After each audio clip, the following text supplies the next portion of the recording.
Welcome to our video. আজকে আপনাদের দেখাবো হরিয়ালি তাওয়া ফিশ ফ্রাই কিভাবে বানায়। তার জন্য প্রথমে একটি পেস্ট বানিয়ে নিন। পেস্টটি বানানোর জন্য লাগছে পুদিনা পাতা, ধনে পাতা, কারি পাতা,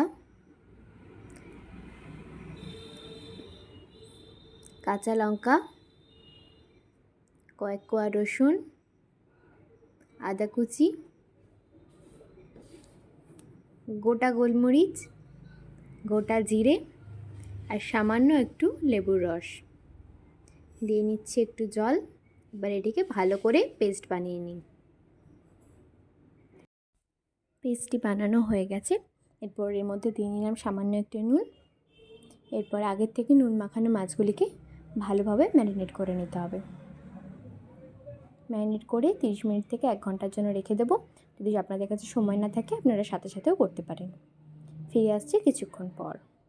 মাছটি ভালোভাবে ম্যারিনেট করা হয়ে গেছে। আর কড়াইয়ের মধ্যে একটু সাদা তেল দিয়ে নিলাম। আপনারা চাইলে এটি বাটার দিয়েও করতে পারেন। এরপর মাছগুলিকে দিয়ে নিচ্ছি।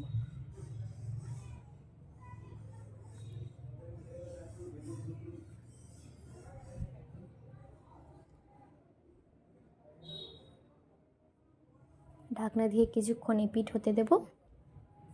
কিছুক্ষণ হওয়ার পর মাছগুলিকে উল্টে দেব।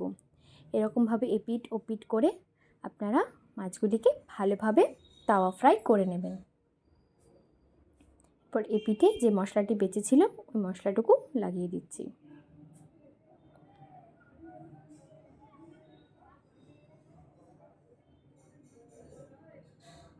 এপিট ওপিট করে যখন মাছগুলি ভালোভাবে ফ্রাই করা হয়ে যাবে তখনই রেডি হয়ে যাবে হরিয়ালি তাওয়া ফিশ ফ্রাই। আপনারাও এটি বাড়িতে বানিয়ে খেয়ে দেখবেন। কেমন লাগলো আমাকে অবশ্যই কমেন্ট করে জানাবেন। একটি লাইক করে দেবেন, শেয়ার করে অন্যদের সাথে ভাগ করে নিন আর পেজটিকে ফলো বা সাবস্ক্রাইব করে দিন। Thank you.